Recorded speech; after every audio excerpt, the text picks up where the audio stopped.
Yep. There we go. We're now live. All right. Welcome back. FF Dynasty 260 proudly presents episode 4 of the Redraft Podcast. This time around, we're going to talk training camp battles, and the fantasy football impact of those battles. Just a quick reminder, this is a redraft podcast, so we're talking 12-team, full PPR leagues, no kickers, no defenses. So if you're looking for other dynasty info or any other info about other leagues, you can head on over to our website, ffdynasty260.com. Check out rankings, Dynasty Pod. Really, it's your one-stop shop for all things fantasy football. My name's Pat Loftus. You can find me on Twitter at Dynasty_Pat. I know, Dynasty Twitter handle, Redraft Podcast, but you got to trust me and trust us. We know what we're talking about. I'll pass it over to my buddy Seth. Quick introduction, Twitter handle. And we've got a new name, new person on the pod tonight. We'll get to his intro as well. But Seth, tell the people where they can find you on Twitter. Yeah, I am Seth Keller. I am the at-home dad. You can find me at Twitter at FF@HomeDad. It's great to be back. Absolutely. And this is John McGlenn. You can find me at Twitter at JF McGlenn. And this is great. Now it's time for the new guy to introduce himself. The FNG. My name's Frank Bonacontri. I'm on Twitter at the FFL Wire. Right for FFD260. Just got on with the redraft pod here, so I'm pretty excited. We got damn near everybody's drafts coming up this week, so I got mine coming up Saturday. I'm looking forward to that for a family auction draft live. I do a little dynasty stuff. I'm in way too many leagues anyway as it stands, so just more to keep track of. But excited to talk some training camp stuff today and a team overview for sure. Fantastic. Yeah, glad to have you, Frank. Welcome to the team. Welcome, bro. Welcome. So what do we got going on for NFL news? There's some stuff blowing up today. I've seen some player activity. It's been a busy day. Yep. Before we get to that, Seth, tell the people about our Ultimate Draft Kit and what they can do to save a little bit of money with this with Ultimate Draft. Yeah, absolutely. So this whole episode is trying to work out the bumps and dumps and rankings that you're going to find because of what's happening in the preseason. And to make things easier for you, FFD260 is partnered with the with the Fantasy Footballers. And we're offering 10% off the UDK. That's the Ultimate Draft Kit. It's one of the best tools out there to help you with your draft. If you're a busy dad like me, you need somebody to kind of, help you out with getting set up for your draft. So listening to this pod is step one. Going out and getting the UDK is step two, because it has player profiles, it's got projection stats, it's got draft day tools, and most importantly, it has player rankings that they update consistently. So my advice, go get yourself the UDK using promo code FFD260 to save yourself 10%. Keep listening to this pod and go win yourself a championship, guys. Yeah, definitely. Head over, use that code FFD260. Every little bit helps, especially this time of the year. Draft time's coming up, so be as prepared as you can. So it's been a minute since we last recorded. There's probably too much news and too many notes to cover, just because it's been a little bit. So we'll cover a lot of the big ones in the camp battles and team overviews here. But I know we've got a busy show. I'll kick it back over to Frank. He's going to get us started. A little NFC North with the Green Bay Packers and a Packers overview. Yeah, the news, I guess, as a couple hours ago that I seen was Randall Cobb was being shopped, and I know probably half the audience will be like, "Oh, it doesn't surprise me," and maybe the other half are going, "Wow, that's Randall Cobb. They're shopping him." But the Packers organization is like Red China. You never know what the hell they're doing. You can't get any info out of them. They're tight-lipped at press conferences. I mean, they don't give you anything as far as info. That's how the Ted Thompson regime was. Gutekunst is the new GM, so he's been a little looser with it. But if they're shopping Cobb, I mean, it doesn't surprise me. The guy's hurt. He's been almost along the Percy Harvin role the past year or two. He's got injuries. He's not available, and that's the key. If you look at their draft, they went very aggressive for receivers this year. So through the preseason, Jamon Moore, the 4th round pick, hasn't really showed out like they were expecting. But behind him, they had Marquez Valdez-Scantling and EQ, as we dub him up here. Yeah, EQSB. Those two are really like the gems of the pick. The team is really high on them. So I think they are looking at the roster and going, we're okay without Cobb because these guys are going to step up and play a good role. They're making strides in camp. I've been to a couple of camps so far, and they definitely stood out. I mean, you could see it in person what they're capable of. So for a Cobb shopping doesn't surprise me. If they would tie him into a Khalil Mack deal, maybe that would be pretty cool. I'm kind of on that bandwagon for bringing Mack into Green Bay. I think it could be the next biggest signing they've had since like a Reggie White comes to the team and makes a difference on defense, because the defense severely needs an upgrade. They're on their way, but a key player like Mack would definitely make a difference there. But Cobb, he could be on his way out. This could be the beginning. Maybe he gets traded out before the season even starts. Who knows? It's something to definitely keep an eye on for sure. So, Frank, one name I didn't hear you mention was Geronimo Allison. Where does he fit into all this with the rookies as well? And if you were to rank the rookies in terms of if Cobb does go, who's going to step in and take over as the lead dog or the lead receiver? Look at the roster. I mean, if you line up on the field today, and most people say, if you go up to anybody and say, all right, well, name me off the Packer receivers, you go, oh, Devontae Adams, Randall Cobb, and you don't know anybody else. There's no way you're going to line up Adams outside and Cobb outside. Cobb is a slot guy. He's inside. He's too small. He's not big enough to get separation. Experimented with it, and even last year with Hundley playing, it didn't go well. So they would most likely foresee him in a slot role. Geronimo Allison is like 6'3". He's a big receiver. He's lanky. He's got long arms. He got a trust in chemistry with Rodgers already. So lining up Adams and Allison outside is your 1 and 2. You could slide Cobb into the slot. If he's not there, out of the rookies, Marquez Valdez-Scantling is the hottest receiver through preseason. They would most likely put him in. Jake Kumerow is another guy. If you think Adam Thielen for the Packers, this is Jake Kumerow. He's out of UW Whitewater. Pretty much, I mean, like walking on the damn team. He's been the gem of training camp. Rodgers talks about him all the time. He runs the right routes. You've seen the highlights by now, I assume, on preseason games. It's hard not to ignore him, but he's so far back as far as depth and position. He's making a name for himself. He'll come up the ranks, but I would say Adams, Allison outside, MVS in the slot, EQ or Kumerow as a 4th receiver right now. It depends on who they're going to cut and kick to the practice squad too. They got a lot of choices to make at that position for sure. Yeah, he's number 8. Kumerow's number 8 on the official depth chart right now. So that's but anything could happen next couple weeks. Yep. But what he's been doing on the field speaks for itself, and it's just crazy. I mean, even the play against the Steelers, he caught that kind of toe tapper against the sideline. Any other guy would have walked right out the sideline. He turned upfield, 80-some yard play. I mean, he's kind of like just he's blowing up, whether it's a preseason flame. I don't know. We've seen one of them before in Jeff Janis, so I'm usually hesitant to jump on this early. Yeah, right. Very good. Is that all for the Packers? Yeah. What was that? I'm sorry. Is that all for your Packers? Defensively, they got quite a bit going on.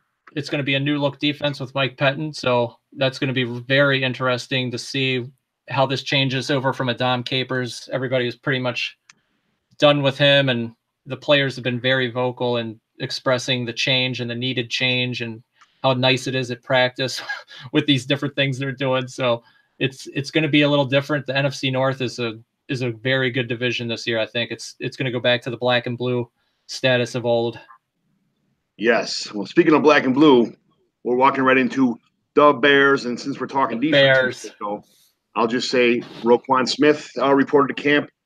Contract negotiations done, and that's all I want to say about defense because this is mostly a fantasy podcast. So the news in Chicago is Trubisky's the number one guy. He's not going anywhere. He's locked and loaded as a starting quarterback. Jordan Howard his early preseason knee woes are all behind him now. He's the main early down back for sure, but he's taking 1,000 catches a day in camp, trying to get his hands better. He's trying to update his skills to become a possible 3-down back, by the time the season's over with this year. So he'd be on the field all the time. Tariq Cohen is losing steam as a result of Howard shining in the preseason so far. His role on the team is strictly almost a 3rd-down back and lined up wide as a receiver. And for the receivers, through the three preseason games, Allen Robinson only saw the field a few plays in Game 3, but he's expected to be the Bears' number one guy. Anthony Miller is looked spectacular in camp and in preseason. He's now he moves his way up to number 2 on the Bears depth chart. He's been the talk of the Bears preseason. Besides them, Taylor Gabriel is suffering from a non-serious foot injury. They expect to be back for Game 1 against the Cheeseheads, and we'll expect the triumphant return of Kevin White.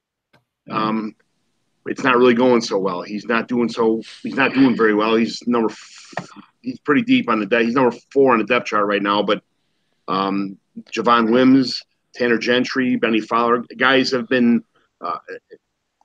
some guys have been stepping up in camp and might take his spot. And then for the tight end position, Adam Shaheen got his foot rolled on a little bit the other day. It ended up being not anything serious, sprained foot, sprained ankle combined, but a low ankle sprain, not the dreaded high ankle sprain. So he should be okay in a couple weeks. But for now, Trey Burton is the second talk of the Bears camp. He's catching everything. He's all over the place, making great plays, caught a touchdown the other day. He is the future of the Bears at tight end. And that's it for my Bears talk. Man, that was so a couple questions since we're covering a lot of the NFC North now. Will Trey Burton really be a feature in that offense? Absolutely. You have Howard, who's the back-to-back 1,000-yard rusher. You have Allen Robinson. You have Taylor Gabriel. You have Tariq Cohen. You have Adam Shaheen. You have all these weapons. I know they brought Burton in. They paid him good money, but where does he fit into this offense? Is he the first read? Is he the second read? He lines mostly up a little bit wide. Shaheen's mainly the blocking tight end, and that's it. He's looking about maybe anywhere from 13 to 20 catches this year, and that's about it. He's mostly for blocking. Where Trey Burton, most people got him penciled in for about 55 catches, maybe 600 yards, maybe 4 to 6 touchdowns. He's the receiving tight end on the team, no doubt about it. Is Mitch Trubisky a good enough quarterback to feed all these offensive weapons? I'm not a big fan of Mitch Trubisky. He does a lot of play action in the new system. He gets out of the pocket. He hits guys on the run.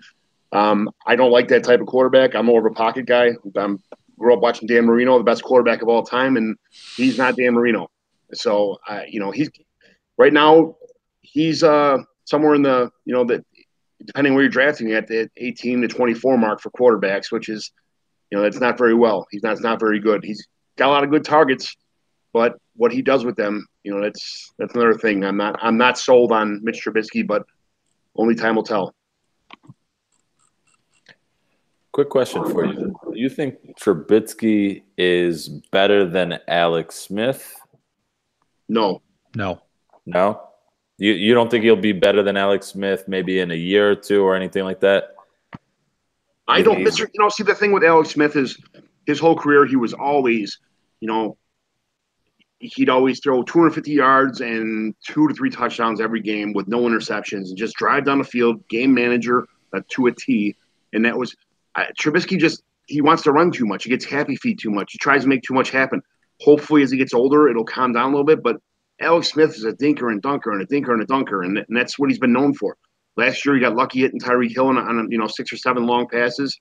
But, That's I don't think he'll ever be.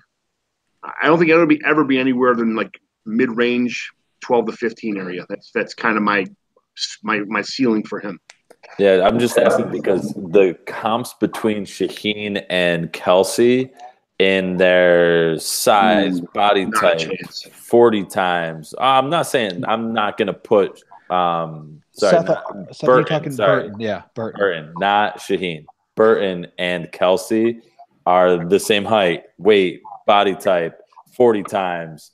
They run the same kind of move tight end. I feel, and I'm not a huge supporter of Trubisky either, but I feel that I'm slowly starting to come on board with Burton actually having kind of a big breakout because I think Trubisky will be able to get him the ball. In the same way that Alex Smith was able to get Kelsey the ball over the past, 2-3 years that Alex Smith made Kelsey a top 3 tight end? I'm not saying that Trey Burton's going to be bad. He'll be around the Jordan Reed and Njoku, Mike Gesicki kind of area, but that's not the Travis Kelce, Zach Ertz, Rob Gronkowski tiers. It's not anywhere near there. He's going to have, like I said, around 50 catches and maybe 600 yards, but that's good. But it's not the 80 catches and 1,000 yards that Kelce and Ertz get or that Gronk gets. Yeah, that's where I see he's mid-range tight end. He'll be good. He'll be a good. You can use him as your starting tight end if you're in a 10, 12 team league. But I wouldn't expect him to be. I could see him moving up to maybe 6, 7 by the time that but that's only a difference from where he's at right now of maybe 100 points. So you're looking at maybe 5, 6 more catches for another 15 yards apiece. So that's Frank, what do you think about Trey Burton? I like him in the offense. I think the departure of John Fox alone improves the Bears. I really think. I'm not a Bears fan. I'm not a Bears hater either. But just from that standpoint, I mean, it's a fresh offense. It's going to be made over. It's going to be opened up. And I think Trubisky can develop a little more. And we'll see. I think we'll see more game planning designed for his strengths. And I think with Fox, it was like, this is what we're running. Get in there and run it. And it was all over the place. I mean, it was just weird offense. It had no rhythm. It was just clunky. So I think it's fresh. It's going to be a different approach, and it's going to benefit the whole team. He's got Taylor Gabriel they acquired from Atlanta. So he seems like he wants to tinker with it, and he wants to play matchups, which is a good thing. He's got the speed with Gabriel, the speed with Cohen. Burton is kind of like the flex style tight end, maybe a receiver, could be tight end kind of frame. So, I mean, he did good in Philly with that role. Yes. I think in Chicago for sure. And Shaheen, like you said, sticking in 2 tight end sets, the run block extra, that's going to give Trubisky a little extra protection for the dropbacks. I like him. I got him up. I'm definitely targeting him in my drafts for sure. I just, everybody knows that John Fox was a ground and pound coach. Yeah. It was just kind of, he knew he was getting fired. We knew he was getting fired. The Bears knew he was getting fired. Everybody knew he was getting fired. It was only he was there to fill in until they were able to get a coach they wanted to and start rebuilding process. Now they got a good coach. They're rebuilding. Everybody thinks that they're going to be the Rams from last year, which is not going to happen. That's not.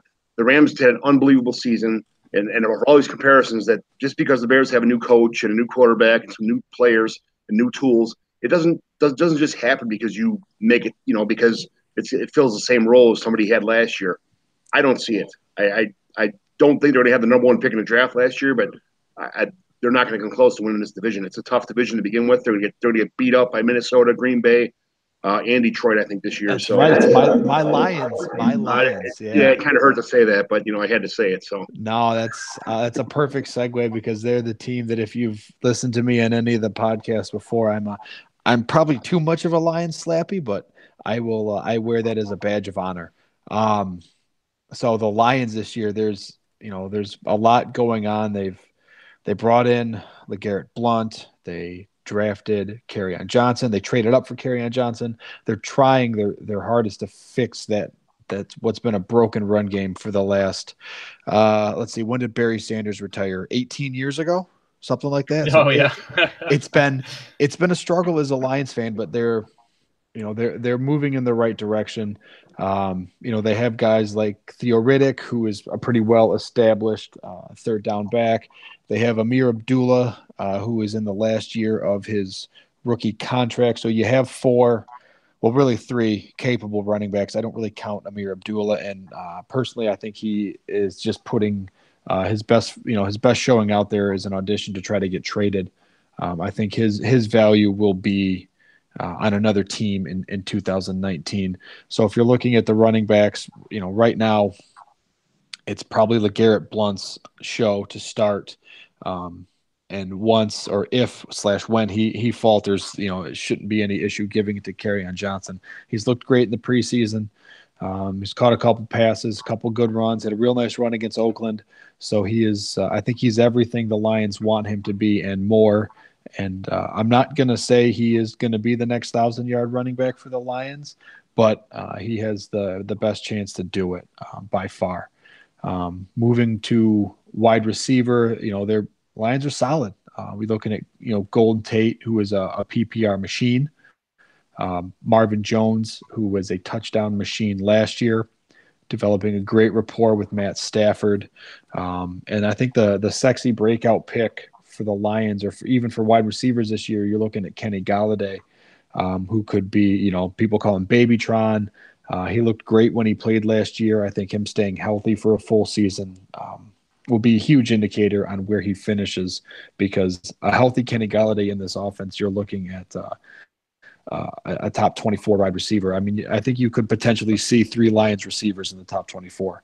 I think Stafford has the arm strength and the ability to spread the ball around to, and support multiple wide receivers, tight ends, running backs in this offense. So the only thing really holding this team back, I think, is going to be a Matthew Stafford injury, because once you get past him, it's not pretty. Jake Ruddock and Matt Castle. Yeah, boy. No, thank you. No, thank you to both of those guys. I guess the last place we could be looking, if you're a deeper league or maybe a 2 tight end league, you could look at Luke Wilson and Michael Roberts fighting it out for that starting tight end spot. Really, neither one of those are, a 12. Yeah, I say a 12-team, seasonal league. You probably don't want to stream. Definitely don't want to draft. Maybe don't even want to stream any of those guys. It's going to be a fun year for the NFC North, because you have Green Bay, you have Minnesota, you have Chicago, and you have the Lions all kind of duking it out. They're going to beat each other up, and it's going to be fun to watch. So I have a question for you, Pat. LeGarrette Blount ran with the second teamers in their last game. Yep. And I actually think he looked halfway decent, like, for LeGarrette Blount. Like, he ran 4 yards when he needed to run 4 yards. When it was a short yardage play, it was a 3rd and 1 or a 4th and 1, and he picked up 2 yards. He actually looked like he had a little bit of pop to his run there. How long do you think LeGarrette Blount actually holds off Kerryon from taking over? That's a great question. Unfortunately, I think a lot depends on game script, because you're going to see LeGarrette Blount getting the ball, 2nd and short, 3rd and short, to try to pick up those first downs. I don't think that's a Kerryon Johnson role just yet.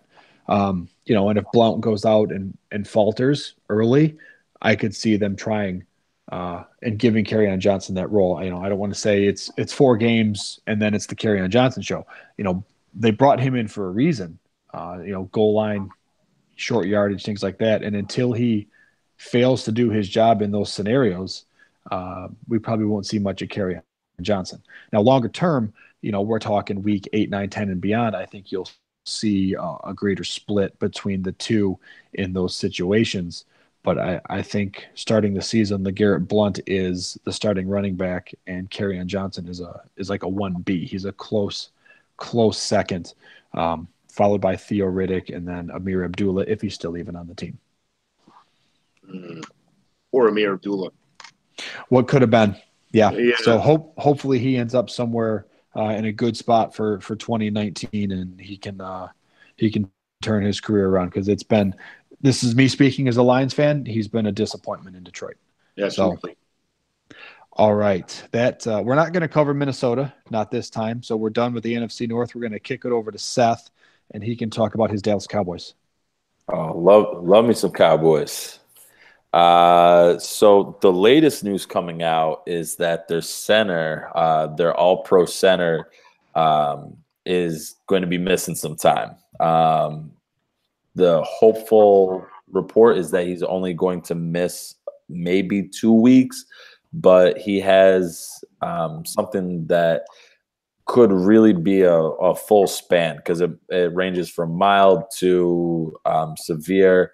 I'm not going to try and pronounce the name. I was just going to say, Doctor, are you going to try to pronounce this for us? Nope, not at all. I'm just going to call it GP. I'm pretty sure the last one is Barr there. It's like Julian Barr, something like that. Sounds like a pretty lady. But so he's out. This is concerning to me, because when Dallas loses a part of that starting five, the whole team suffers. You saw that last year with Tyron Smith. I think he impacted the Cowboys more so being out than Zeke being out impacted the Cowboys offense. So I think that could really put a damper on, most people are picking Zeke within the first 4 picks. I could see Zeke dropping a little bit if Frederick is going to miss a significant amount of time, or even just miss the first few weeks and have to come back and try and reestablish his role is solidified there, but just reestablishing that game speed and game time and being able to be part of all 5 of that Cowboys offensive line that is so dominant. Yeah, even Zach Martin got a little knee scare the other day too. Yeah, the Cowboys offensive line, maybe slightly biased, but is the best in the league. I would easily put them in the top 3, argue them with anybody else's offensive line. So having any of them be hurt, be kind of questionable, it's scary for that offense. And it's an offense that a lot of people are already questioning because of the weapons that are there. So just kind of looking at the weapons that are there, the big kind of talk is who's going to be the receivers. So Gallup is one of these guys that's got all the rookie hype right now. He made a great play in week 1. He's been a consistent kind of go-to guy in the preseason, which you can't weigh too much on because they're trying to get him the ball more in preseason just to see what he can do. Hearns has been a bright spot as well. So your starting receivers might be Hearns and Gallup on the outside and Beasley floating into the middle. Beasley and Dak already have a really good connection. So Beasley, I could see easily becoming one of these guys that just picks up a lot of targets there. Pushing 4 targets, though, is going to be the tight end. It looks like it's going to be Blake Jarwin, but watching the preseason games, every tight end is getting passes. Every tight end is getting targets. And yes, Jeff Swain, Rico Gathers. Every time I hear an update, it's a different tight end. It's a different tight end doing something great. Like Rico Gathers' great catch for a touchdown in the last game. It's really tough to be able to say which tight end it's going to be. I think it's going to be Blake Jarwin, and I actually think all of this points in the direction that Blake Jarwin is the starting tight end, and they're going to use the tight end a lot. So I can't say that he's going to be a Jason Witten yet, maybe never, but I think Blake Jarwin is definitely a tight end that is worth picking up because he's absolutely free. Someone has to fill that role. And there's targets galore in this Cowboys offense because they've lost. I don't have the exact number of targets that they lost, but they lost Jason Witten. They lost Des Bryant. And between the two of them, I think the number's, 250? I would say it's over 200 targets between those two lost. The problem is you still have Dak Prescott throwing the ball, who's not the most accurate quarterback. I would love to hear something out of their camp that he has worked on or has improved his accuracy, because he threw a lot of balls last year that just weren't catchable. Yeah, I mean, he does training with Jason Garrett after every practice where they try and throw footballs into hampers and hit cones in like the third story of the stadium and all sorts of things like that. So maybe he's working on it. I think maybe that'll translate. That offense, everything flows through Zeke, and that's not a hot take. That is fact. Zeke will be pushing probably the record for carries in a season this year. And that is 100% true. And what Dak does really well off of that is play action and extending plays. If you watch the last preseason game, Dak should have been sacked a number of times, but he extended plays because guys weren't able to wrap him up in the backfield. And he was able to complete passes, maybe not the most accurate. He doesn't hit guys perfectly in line, but he does enough. He's one of these quarterbacks that will never be in the conversation of being like a great quarterback, but he's one of these quarterbacks that does enough. He does enough to stay fantasy relevant. He was really fantasy relevant through the first half of last year. And he will do just enough in the real game of football to put his team in good places to win. And you're 100% right that it all builds off of Zeke, though. Yep. With that being said, one last quick thing. Zeke's handcuff looks pretty clear to be Rod Smith right now. Yes. Bo Scarborough has a slight hip injury. Trey Williams. Yep, letting a couple, newer guys touch the rock a little bit more, but yeah, Trey Williams, Jazim Alawi. I'm not sure who the. Yeah, that's actually the fullback there. So it's Zeke and it's Rod Smith. There's nobody else there. Yep. Yeah, so right. If you pick up Zeke in those first 4 picks, or if he drops a little bit, picking up Rod Smith in literally the very last round as a handcuff for him, not too bad of an idea. Thank you very much.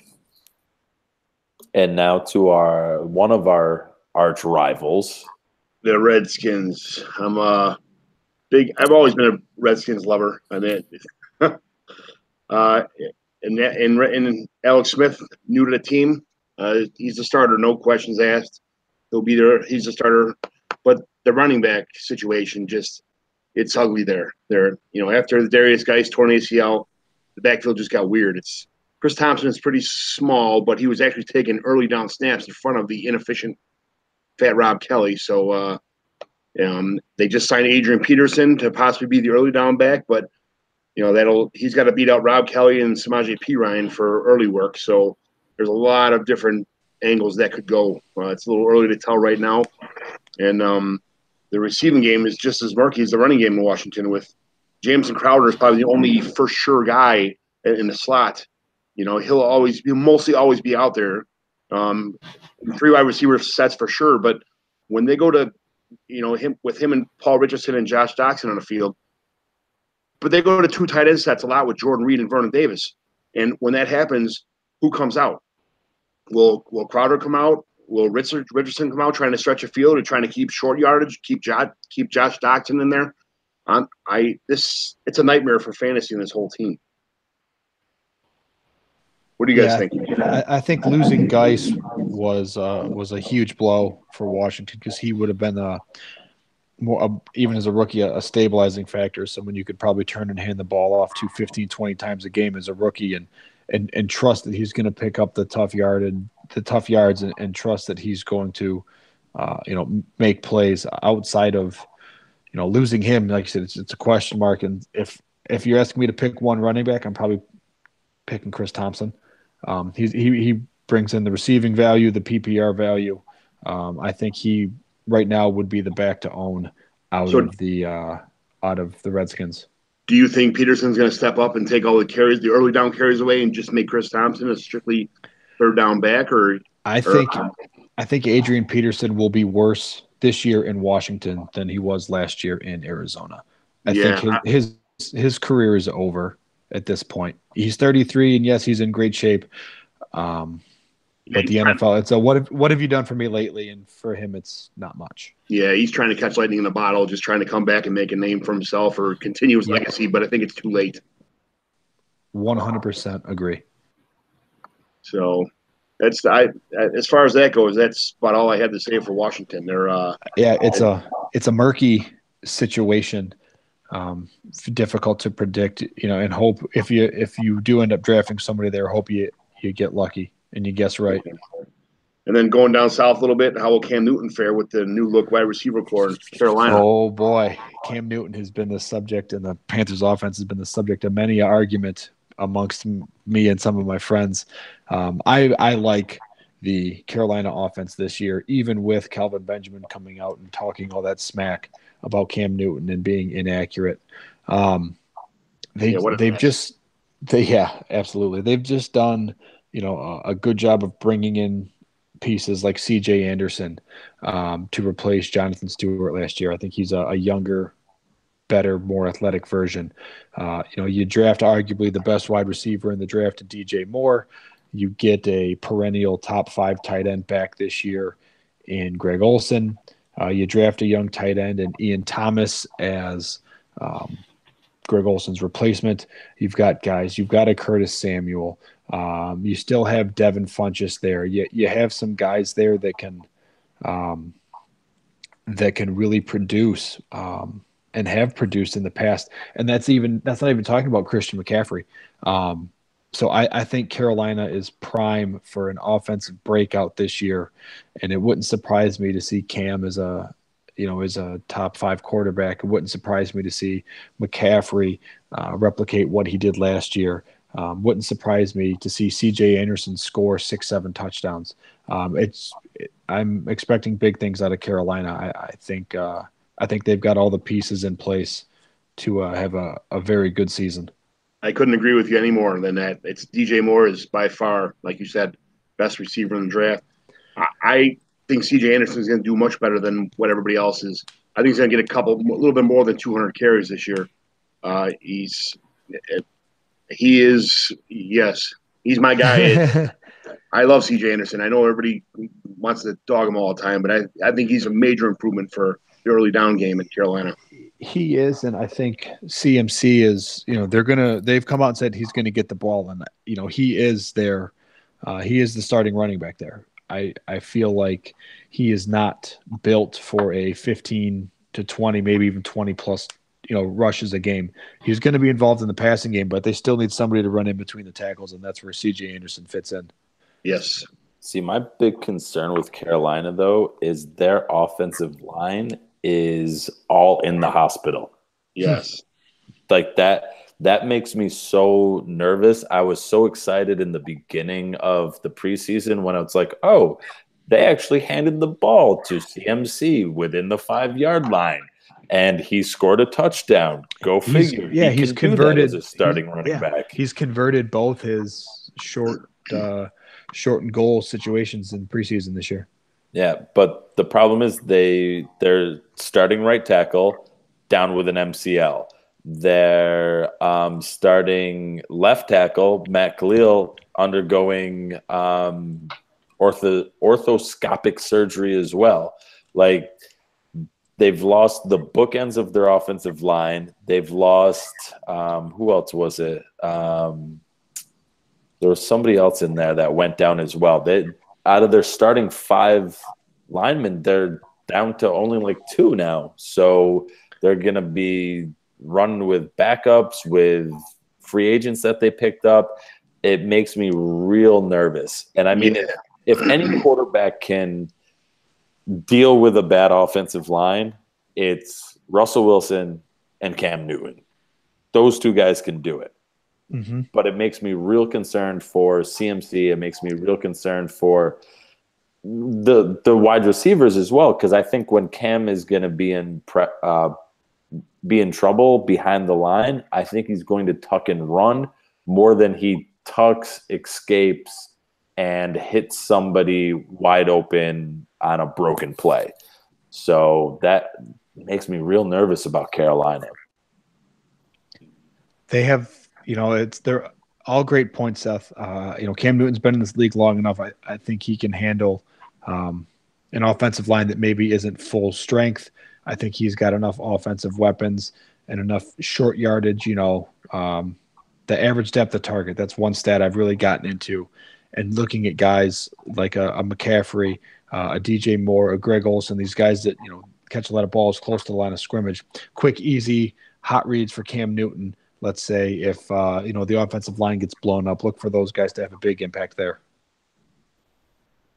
Yeah, he gets all his fantasy value from his legs.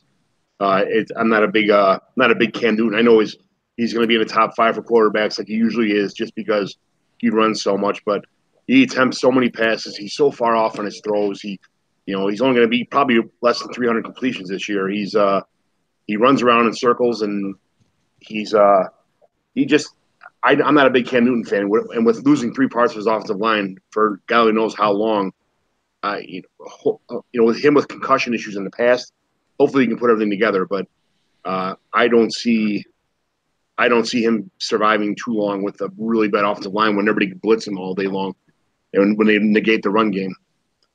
And I actually like the fact that Cam is a wild card. I'll go with wild card, John, versus the negativity I feel like that you have towards Cam, because I feel like that, like him not being that typical pocket passer, him not being the most accurate guy, actually is going to help Funchess be good, because Funchess is like 6'5". He's a huge target. Cam Newton has to try to overthrow, and maybe he shouldn't try because he overthrows him when he is trying to hit him. But like Funchess is a guy at 6'5" that can go up and get all those errant throws that Cam is going to make from time to time. And DJ Moore has had a history of terrible quarterbacks in Maryland. Yes, and was still able to put up numbers. So you have 2 guys where it's almost like the coaches are like, all right, we know Cam is not the most accurate guy. Let's get receivers in there that are used to or can compensate for his inaccuracy. So I really like DJ Moore. I really like Devin Funchess. I don't know if you can really like Devin Funchess because he's such kind of an ugly draft pick, but I like him for his value. So that's my take on Carolina. Yep, I think that wraps up Carolina pretty well. We're going to toss it back over to you, John. We're going to talk about the Miami Dolphins and the return of their fearless leader and what that means for the Dolphins offense. Yeah, Ryan Tannehill is back. He's not the best in the league quarterback, but he's efficient. He doesn't throw the ball downfield all the time. He's almost like an Alex Smith. Not too many interceptions, a lot of dink and dunk passes. He never really utilized Kenny Stills in the fast roll before, but he's their starter, and this is kind of a prove-it year for him. The fans kind of saw everything they need to know about Ryan Tannehill. They're looking for him to prove it this year or move on. And in the backfield, you got Kenyon Drake, who I think is a clear-cut number 1 back in Miami. Frank Gore might get 6 to 8 touches a game, maybe some goal line work a little bit, but that's it. Kalen Elijah is still in concussion protocol. He's in jeopardy of falling behind Sonoris Perry in the depth chart because of it. He's really a non-factor in the depth chart. It's taking carries away from Kenyon Drake. Kenyon Drake's going to be a very good running back this year. Probably the end of the 3rd, beginning of the 4th round is where I'm taking him at all the time. And then receiving core, Kenny Stills had an ankle injury. He's back in the practice field as the number 1 receiver, but they're just kind of slowing him down, saying take it easy. Devontae Parker has a broken middle finger. To add to his carousel of injuries that keeps him from performing at 100% all the time. Danny Amendola seems to be winning the contest of the overpaid contracts and slot receiver in Miami. If Parker can't go week 1, Wilson could probably man the outside in his absence. And then that's about it for the receiving core. the tight end is Mike Gesicki. He's turning heads in camp. In practice, he's been doing great. He's making circus catches, jumping all over the place. He's like a big receiver, but he's getting skunked in the preseason starts. He hasn't caught a ball yet, so hopefully he can translate all this practice time stuff to real game scenarios. But I'm looking forward to this. The defense has improved. The offense has everybody back. A starting quarterback back for a good running back. I'm looking forward to this year in Miami. I have a question for you, Jed. Yeah.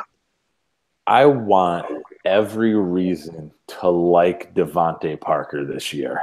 Like, I want it so bad.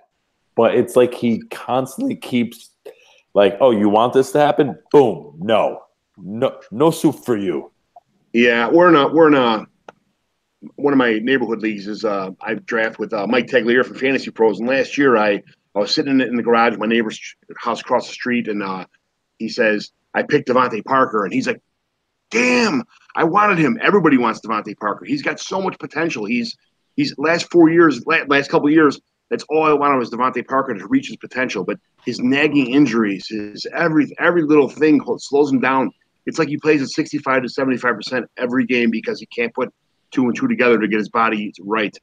I would love for Devontae Parker to have put everything together, heal his finger, have no hamstring, no foot, no anything issues, and become the receiver that everybody wants him to be, but it just never happens. So the question is, does this broken finger drop his value where he becomes like the steal of the draft? Or does the broken finger just kill all hopeful expectations for Devontae Parker for you? It was a dislocation, I think, more than a break is from what I understand. So it's more of a healing process than letting the bone set. So I think he's supposed to be back right around week 1. If he's healed up and ready to go week 1, I mean, the hands are the most important part of a receiver's body. So if he can deal with the pain of catching the ball, he runs his routes good. He's a good receiver. He's physical. He just needs to. I'm hoping so. I'm really hoping so that he can come back from this injury and be the receiver everybody wants him to be. I wanted to. I kneel on my side of my bed every night and say prayers that Devontae Parker will be Devontae Parker this year, but we'll see what happens. I'm hopeful too. And Dolphins, even though I live in Chicago, the Dolphins are my favorite team. So it's tough watching having Devontae Parker fail on me every year. I'm just worried. My biggest concern is Kenny Stills on these deep routes. If Tannehill can hit him, because he's not a very consistent deep ball quarterback. I've seen Kenny Stills be open by 10 yards and get underthrown where Kenny Stills has to stop and wait for the ball to come to him. So I hope they can work together. I think it'll be more Mike Gesicki as a real Kenyon Drake and Mike Gesicki taking the underwork with Danny Amendola and Albert Wilson kind of mixed in there. There'll be a lot of the short yardage passes that are going to make this team. I mean, I think you're asking a lot of Ryan Tannehill. You have a lot of guys that are just kind of meh. There's a lot of back and forth about Drake and Gore, and it's Drake today, tomorrow it's Gore, and then Saturday it's going to be Kenyon Drake. Like, there's just too much uncertainty. I'm probably, me personally, I'm fading pretty much everybody except for Gesicki in Miami. He seems to have the clear cut path. There's no one in front of him. He's the man in Miami, and he should be targeted and drafted appropriately because he will be probably the highest fantasy producer for the Dolphins this year. Pat, the Dolphins fan. Kalen Ballage. I'm sorry, who? Sorry. Kalen Ballage. No, I'm sorry, who? Yeah, that's exactly. Okay. Yeah. In Miami, everybody has we're the Justin Herbert show right now. We're on a Justin Herbert clock right now. That's a quarterback from Oregon that I think everybody has the Dolphins finishing pretty bad this season and drafting pretty early in the draft next year. And I think they're the most quarterback needy team when the year starts next year. So The big buzz in Miami is that Justin Herbert will go to them from the quarterback from Oregon next year, and they'll be able to press the refresh button and start from scratch. Oh, let's hope so, because they do have some weapons down there. So, yep. Let's kick this back up, or let's pass it over to Frank. Talk a little Baltimore Ravens and what's shaping up to be some pretty good battles in Baltimore. Yeah, I love the Ravens. I live in Wisconsin. I'm literally like an hour from Lambeau Field, but I was born and raised in Baltimore. That's my city. My family lives there. So yeah, I've been a Raven, but the talk is completely Flacco, Lamar Jackson.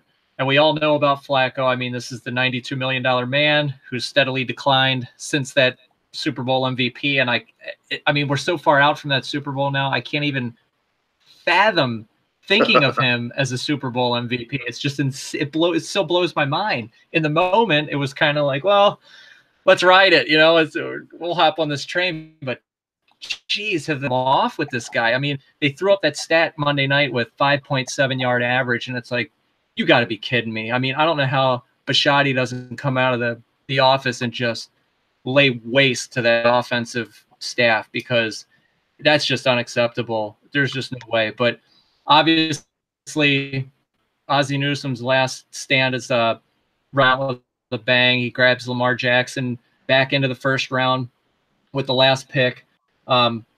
He's got tons of potential. He is not ready yet. And this city, this country cannot make that guy into a starter in 2 preseason games. It's just not going to happen. So bringing him on board and taking him with a first-round pick is lit a fire under Flacco's ass. Everybody's talking about his footwork in the last preseason game, and he's doing all the right things in camp. And I'm a prove-it guy, so prove it to me. I want to see it. I think he's going to be good this year. He can't be as bad as he was last year, but Marty Mornhinweg running that offense is not doing him any favors. And last season, the offensive line was just so banged up and injured. You're not going to overcome that either. So if he can return with a healthy line, which it seems to be shaping up, everybody's coming back healthy.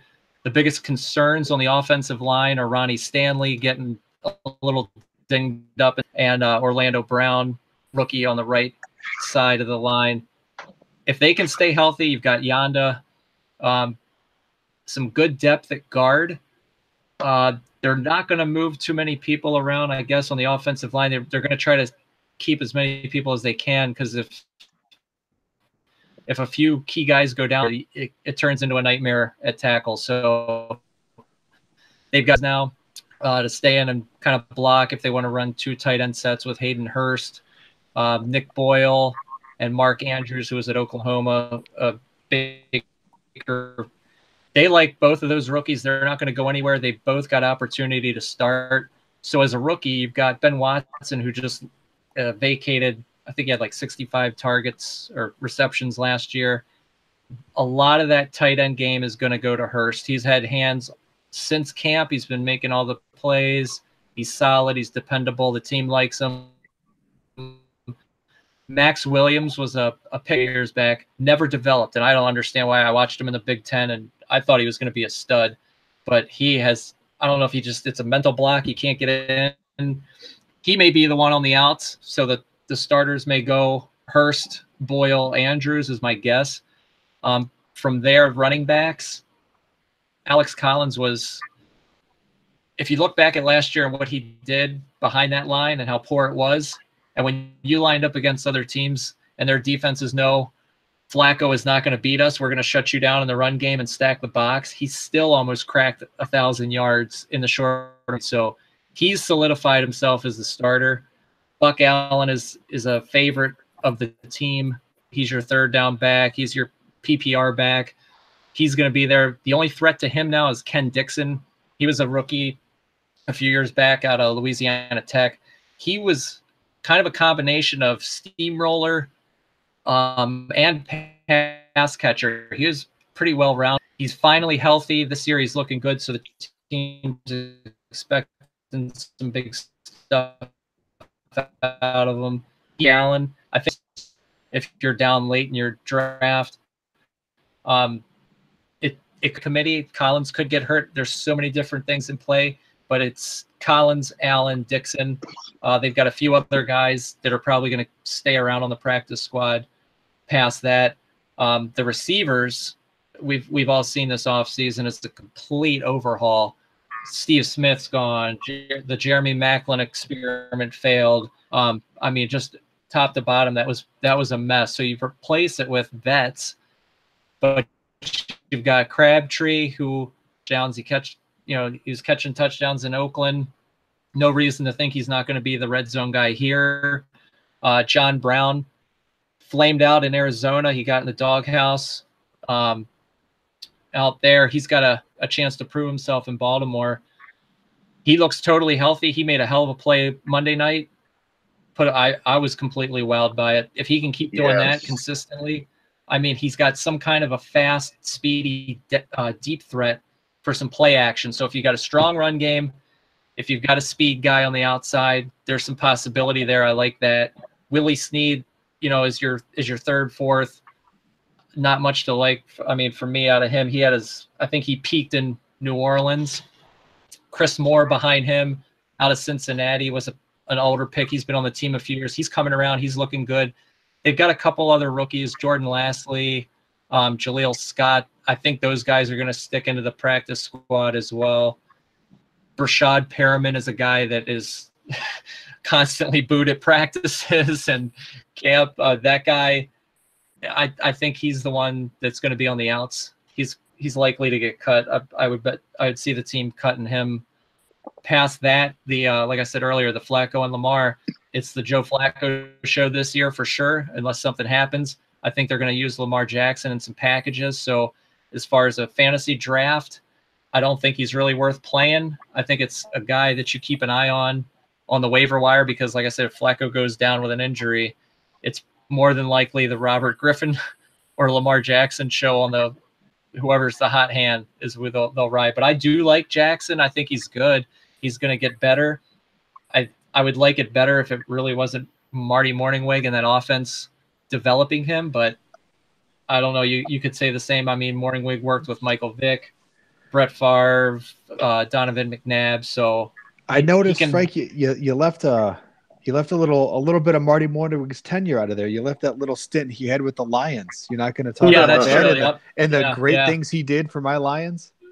Yeah, I am not a fan of that guy. And even neither am I. Year, Dennis Pitta was the Ravens tight end. He got hurt just a ton towards the end. I think he's retired. He's not playing anywhere in it right now. But he had hip injuries and stuff. But he was always a quiet guy. Never really, talking trash, or you never get quotes out of him per media. But he had a quote last night that was, they were asking him, hey, what's up with your Ravens? Why do they look so bad? And he said, well, yeah, Joe Flacco's got a one-read offense. So you're running a one-read offense for Flacco, so he drops back, one read, boom. And when you look at the tape and you look at those games, everything is one. It was one read, check it down. One read, check it down. Hence your average at 5.7 yards. That, to me, is just mine. I cannot understand that. And when you had the Super Bowl run, that ball was going everywhere. I mean, there were screens, there's quick passes, rhythm stuff. I mean, another Lions, Jim Caldwell, calling the plays. It's like night and day. It's like, what happened? How do we get such a downgrade here? And I don't understand what the team's vision is to stick with this. So I think this is the make or break year, for that offense. Or if they miss out or have I think. And then Monday night was a Colts matchup. And Seth, did you get a chance to see much of that game, highlights? I know you said you were trying to catch that. How are the Colts looking? Yeah, so the Colts they're my favorite hype team right now. They are a hype team. I mean, Frank, you went a little too quickly through your whole Ravens thing there, but can we just stop for a second and just say Crabtree is a great value? Can we all agree on that? I agree to that. Yeah, absolutely. His touchdown numbers speak for themselves. He's going at 6.6, the 30th receiver off the board, and he's the number one and apparently a one-read offense. Like, he should do fantastic. But anyways, back to a team that should actually put up real points this year. Yeah, if I say sorry, Seth, if you listen to us in the past, Seth has been all about the Colts. I don't think an episode has gone by where he hasn't talked about someone on the Colts this year. And again, it's crazy because I'm not like, I've never been a Colts fan. I've never been in any way like a Colts follower or anything like that. But just looking at the values that are in the Colts offense right now, it's insane. I mean, let's just start with this, right? Marlon Mack right now is their supposed starting running back, but he's having some hamstring issues. Hamstring issues are one of those things that can affect somebody for an entire season. Basically, the only way to fix a hamstring issue is to just not do anything and let your hamstring heal. So Marlon Mack is dealing with a hamstring injury, which is letting the two rookies that the Colts picked up, Wilkins and Hines, put some work in.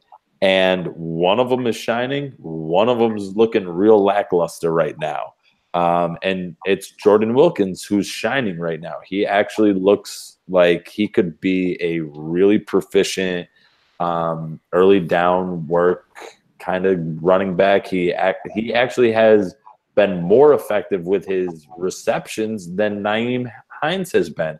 And Nyheim Hines' whole hype in terms of dynasty, in terms of anybody trying to steal him late in redraft drafts, is that he's going to be a PPR god. He's going to be like Chris Thompson. You hit him in the flat, he jukes once, he spins twice, he's gone for 50, 60 yards, and he saves your entire week because of that. But Hines is not looking like he's adapting to the pro game, at least with the opportunities that he's had. And he's had opportunities mostly against second string guys. So Wilkins looks like a phenomenal pick, and he's still going really late in drafts. So the Colts running backs look like great values, especially Jordan Wilkins, who I don't think he's going in. He's going what, tops maybe 12th round, 11th round if you have somebody who's like stretching for him. Yeah, he's down there, and that's Nyheim Hines really put himself in the doghouse with fumbles this year. He might be a return specialist for punts and kickoffs, but that might be as far as he goes if he can't hold on to the ball, and he might not even do that. Yeah, I mean, he literally is limiting himself. I just looked it up real quick. Fantasy Football Calculator has Jordan Wilkins ADP at 12.12. Like, a guy that if Marlon Mack is actually hamstrung by his hamstring, he comes in as the starting guy on an offense that should still be able to pass the ball pretty effectively. Well, I don't think they weren't very happy with Marlon Mack last year. That's why they brought these two guys in to try and, they had the plans moving on from Marlon Mack before Marlon Mack had those plans, and Wilkins is fulfilling what their vision is, and he might even take the spot over sooner than later. And that's what I'm saying is get your Jordan Wilkins while you can get him, while the getting's good. I mean, if you're debating, and this goes back to an earlier topic in the show, if you're debating P. Ryan or Rob Kelly, who they're tied at 12-9 on Fantasy Football Calculator, stop debating that. Pick Jordan Wilkins and skip your way into, hopefully winning fantasy games. That's great fantasy advice. Thanks, John. Appreciate that. In terms of pass catchers on the Colts, that's where things get real suspect. It's apparent that T.Y. is taking over his role that he had in the past of being Andrew Luck's number one guy. It's just right out there. You can't miss it. he's looking at Ty on just about every play. It's going to be phenomenal for Ty. The problem is that they don't really have anybody else that is a real formidable pass catcher. Jack Doyle has been really serviceable in the past, and I almost feel like that's partly because of poor quarterbacking that he became such a valuable asset. Chester Rogers is getting some news. Unfortunately, Deion Kane tore his ACL. He was getting some hype as the rookie coming in, trying to do some things. DeRace Fountain he didn't play in the last game. So you're not getting anything out of him, even though he kind of looks like a mini-me of T.Y. Hilton. So I know this is going to pain Pat. So, Pat, put on your earmuffs because you're not going to want to hear this. Don't you say it. I'm going to say it. Don't. I'm going to do it. Oh, boy. Eric Ebron. Oh, jeez. You did it. He's the second best pass catcher on this team. And he struggles with drops. He really is the second best pass catcher. I'm going to respectfully disagree. Who are you going to put over him on this Colts roster? Jack Doyle. Over Ebron? Yes. Absolutely. Doyle in a heartbeat. Really? You guys are all going Doyle? You got two people outside of me that didn't watch him for 4 years in Detroit. So my big thing is Eric Ebron is one of these fantasy players that is a victim of narrative. Because he was drafted high, because he didn't produce in his first year, 2, 3, he's just 4. You know what, Pat? You keep your comments to yourself. But I think he's the victim of dropsies. He's the victim of dropsies is what he's the victim of, and he creates his own. He's his own worst enemy. He had plenty of chance to prove himself, but he drops everything. He's definitely second fiddle. The only reason he's ranked so high is because Andrew Luck, he might not be able to throw the ball as far as he did before because of his arm injury, and he loves the double tight end set. That's the only reason Ebron's got any height. He's all in the right place at the right time. I mean, yes, Ebron has trouble with drops. That's well documented. But he is a freak athlete. He has all the physical tools to turn it around. And I never want to wish harm or wish bad things upon a player. Eric Ebron's insanely talented, and let's hope a change of scenery. Maybe a different quarterback, a different coach, maybe something can spark him to catch the ball a little bit better. Because if he does, personally, I like Jack Doyle better. But Indy doesn't have a lot of options outside of T.Y. Hilton. I think Doyle and Ebron will be both in the top 3 in terms of targets and receptions for the Colts this year. And see, wow. If you think about it, who else is catching the ball there? So I'll give you guys Doyle, right? I think Doyle is serviceable. No one gets excited about Doyle. I think you get excitement from Ebron.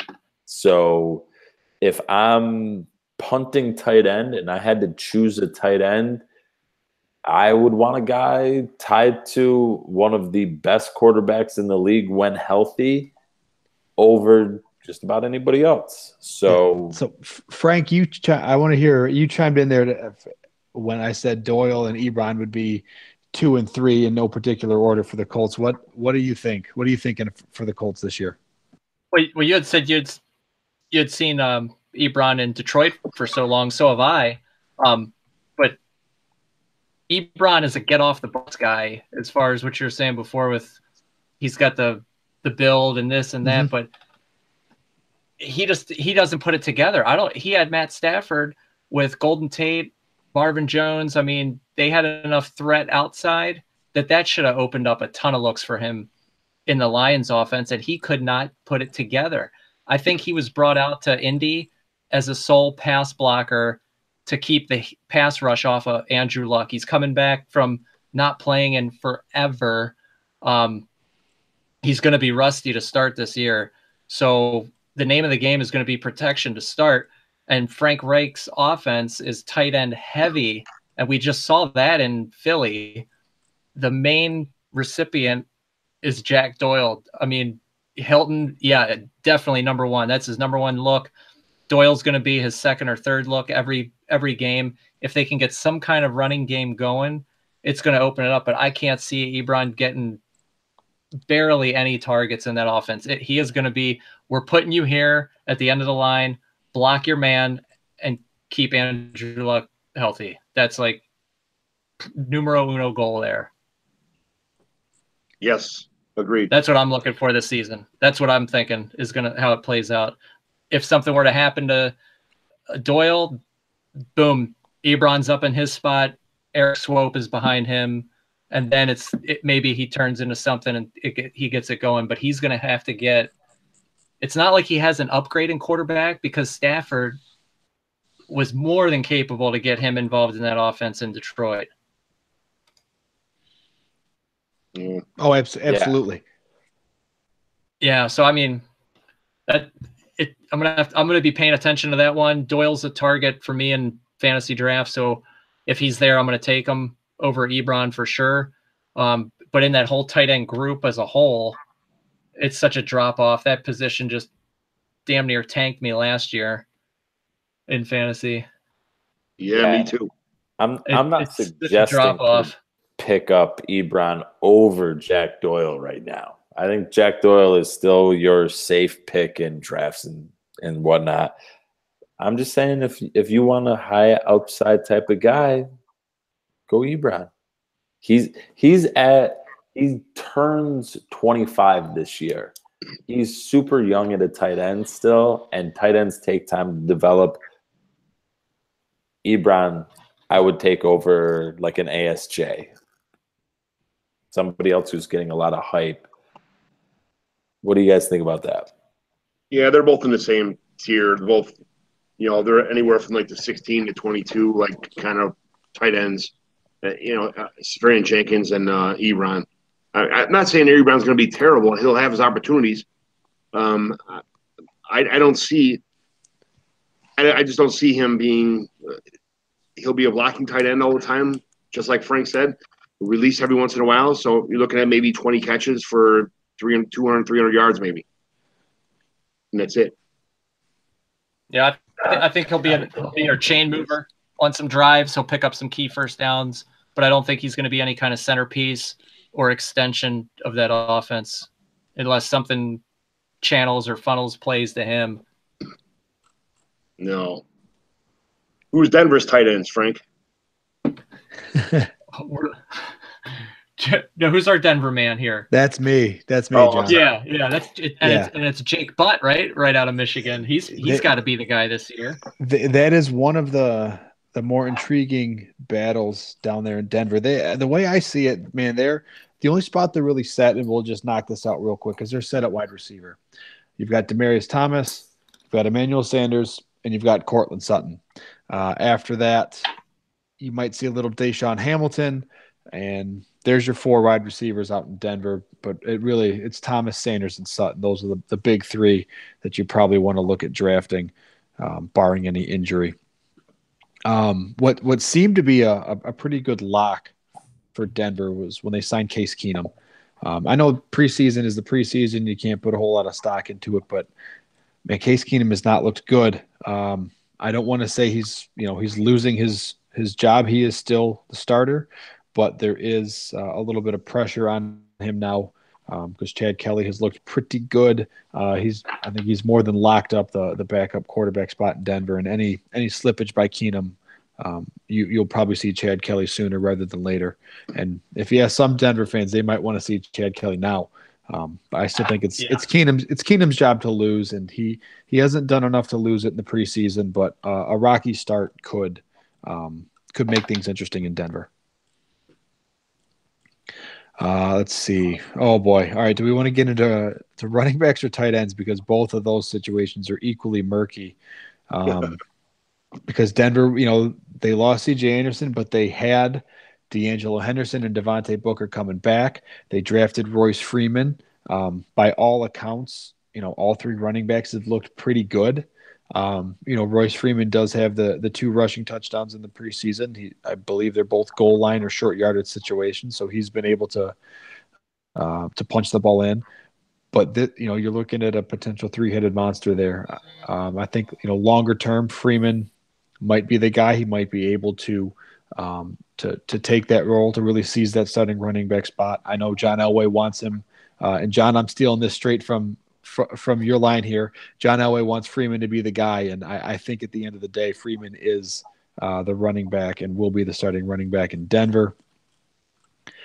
Tight end, we just spent a lot of time talking about the Colts.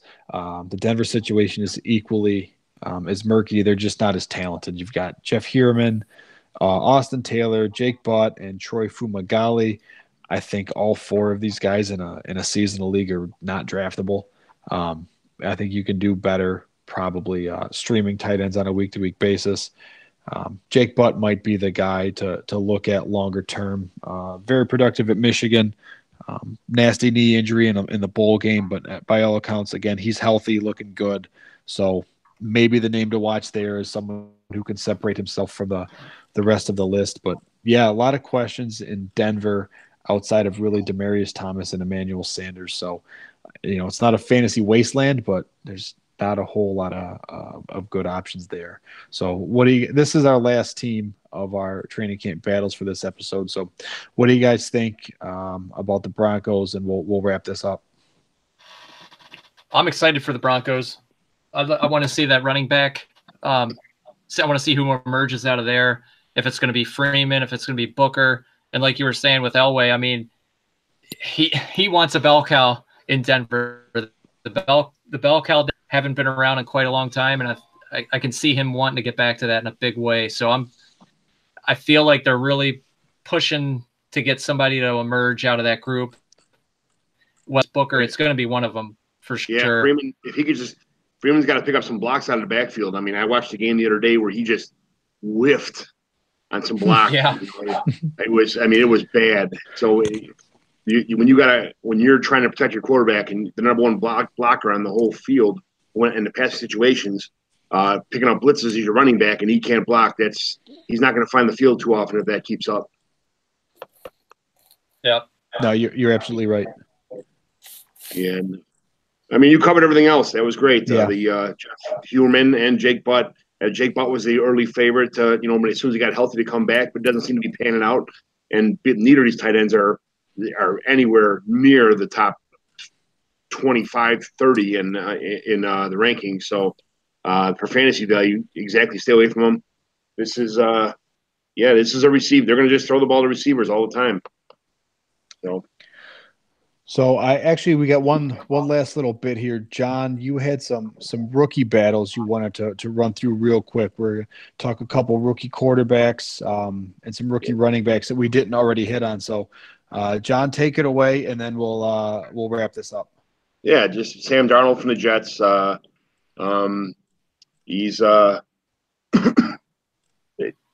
He seems to be he's the Jet starter.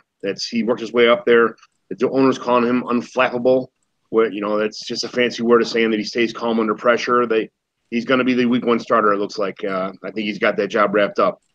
Josh Allen is taking first-team reps in Buffalo after the A.J. McCarron collarbone scare.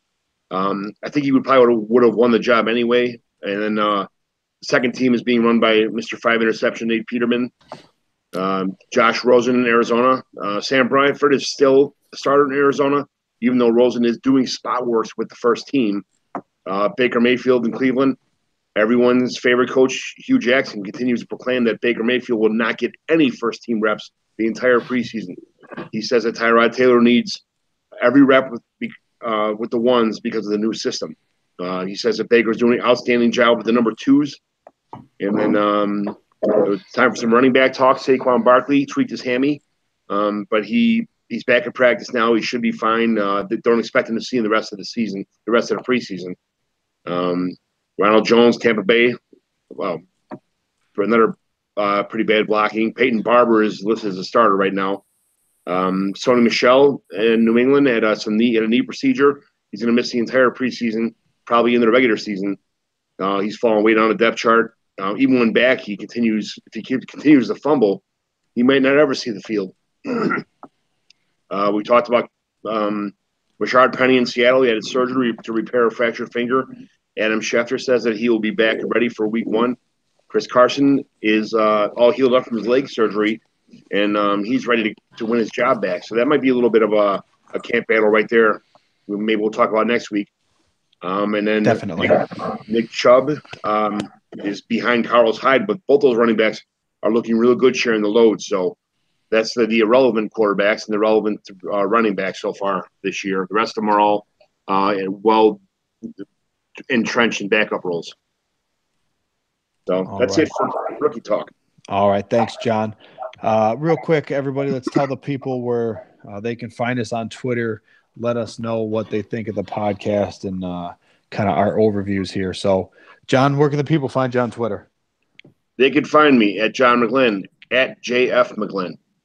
Frank?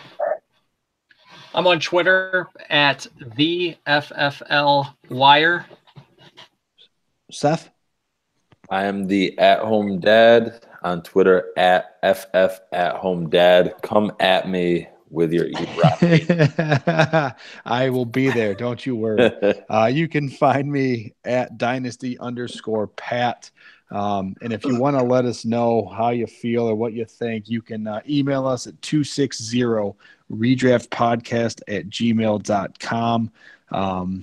We're on iTunes, we're on Podbean, we're on Stitcher, TuneIn, Google Play. Please like, rate, review the pod. Let us know on Twitter or via email what you think. We do appreciate any and all feedback.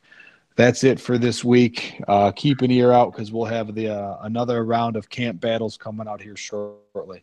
Thanks again, everybody, for listening. Thanks for the listen. Thank you. Have a good night. Frank, are you going to say anything? I'm sorry. Sorry, Pat. You'll have to edit that one. I thought you cut it off. I'm like, I didn't know if you were.